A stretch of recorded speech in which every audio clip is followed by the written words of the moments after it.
Hello friends, स्वागत है आपका आपके अपने चैनल एनकाउंटर अतुल पे, जहां आपको सुनने को मिलती हैं बहुत सारी कहानियाँ। आज मैं एक और नई कहानी के साथ आया हूँ। ये आज की लव स्टोरी नहीं, बहुत पुरानी लव स्टोरी है। प्यार की कहानी अक्सर किताबों या फिल्मों या गानों में ही सुनाई देती हैं, लेकिन असली मोहब्बत वही होती है जो रोज़मर्रा की ज़िंदगी के छोटे छोटे लम्हों में छुपी होती है। ऐसी ही एक अनोखी और सच्ची प्रेम कहानी मेरे दादा दादी की है, जिसे सुनकर आप लोगों को बहुत मज़ा आने वाला है। कहानी का नाम है सूखे फूल जिंदा मोहब्बत, दादी की अनसुनी प्रेम कहानी।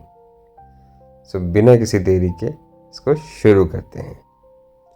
एक शाम मैं कॉलेज से लौटा और दादी के पास बरामदे में ही बैठ गया। मैंने मजाक मजाक में दादी से कहा कि दादी, आप हमेशा दूसरों की कहानियाँ सुनाती हो, कभी अपनी मोहब्बत भी तो सुनाओ। दादी पहले तो शर्मा गई, फिर मुस्कुरा उठी। उनकी आंखों में बीते वक्त की चमक झलक रही थी। उन्होंने एक गहरी सांस ली और अपनी प्रेम कहानी सुनाना मुझे शुरू किया। बेटा, मैं पढ़ी लिखी थी, मुझे किताबों से बहुत लगाव था। मैं चाहती थी कि मैं आगे और भी पढ़ाई करूं, कुछ बड़ा करके दिखाऊं, मगर उस समय के समाज में लोग अपनी लड़कियों को इतना नहीं पढ़ाया करते थे।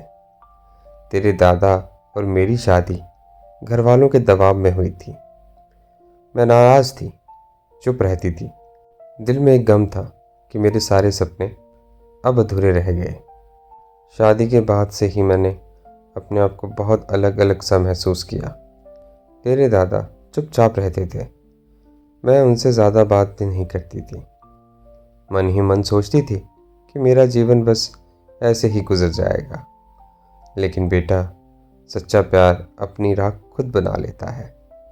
फिर दादी की आवाज़ में एक मिठास घुल गई। शादी के कुछ दिन बाद एक सुबह तेरे दादा मेरे लिए बगीचे से एक छोटा सा फूल तोड़ लाए। बिना कुछ कहे बस मेरी हथेली पे रख दिया। मैं चौंक गई, कुछ कहा नहीं, बस उस फूल को किताब में दबा लिया। अगले दिन फिर से वही हुआ और उससे अगले दिन भी।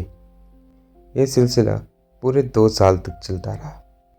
हर सुबह वो चुपचाप मेरे लिए एक फूल लाते, गुलाब, चमेली, गेंदा, जो भी उनके हाथ लग जाए।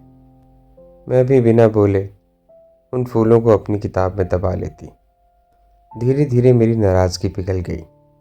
मैंने महसूस किया कि बिना बड़े शब्दों और दिखावे के भी मोहब्बत जताई जा सकती है। दादी ने रुक कर मेरी तरफ देखा और कहा, बेटा, वो फूल मेरी किताबों में दबकर सूख गए, लेकिन उनका असर कभी नहीं सूखा। मैं समझ गई थी कि प्यार का मतलब सिर्फ बड़े वादे ही नहीं, बल्कि रोज़ का छोटा सा एहसास भी होता है। तेरे दादा ने तो मुझे ताजमहल नहीं दिखाया, लेकिन उन फूलों ने ही मेरा दिल खुश कर दिया था। दादी अलमीरा से एक पुरानी किताब ले आई। किताब के पन्नों में दर्जनों सूखे फूल थे। कुछ सूख कर भूरे पड़ चुके थे और कुछ अभी भी हल्के रंग के थे। उन्होंने किताब मेरे हाथ में रख दी और बोली, देखो बेटा, ये फूल सूख चुके हैं, पर इनसे जुड़ा प्यार अब भी जिंदा है। यही असली रिश्ता होता है। मैं चुपचाप किताब के पन्ने पलटता रहा। उन सूखे फूलों में मुझे दादा का प्यार, दादी की मुस्कान और रिश्ते की गहराई नजर आई। मेरी आंखें भर आईं। मैंने दादी का हाथ पकड़ते हुए कहा, दादी, अब समझ आया है मुझे असली मोहब्बत कैसे होती है। असली प्यार का मतलब हमेशा बड़े तोहफे नहीं होता। फूल सूख सकते हैं, लेकिन उनसे जुड़ी यादें हमेशा मोहब्बत को ताज़ा रखती हैं। दोस्तों, ये कहानी यहीं समाप्त होती है। होप आपको ये कहानी अच्छी लगी हो। अगर आपको ये कहानी अच्छी लगी हो तो प्लीज़ इसे लाइक ज़रूर कीजिए और अपने दोस्तों के साथ शेयर ज़रूर कीजिए। और हाँ, सब्सक्राइब करना ना भूलिएगा। जब आप सब्सक्राइब करते हो तो मेरा मोटिवेशन लेवल और बढ़ता है और मैं आपके लिए एक और नई कहानी जल्द ही लेकर आऊँगा। मिलते हैं अगली कहानी में। तब तक के लिए बाय बाय और शुभ रात्रि।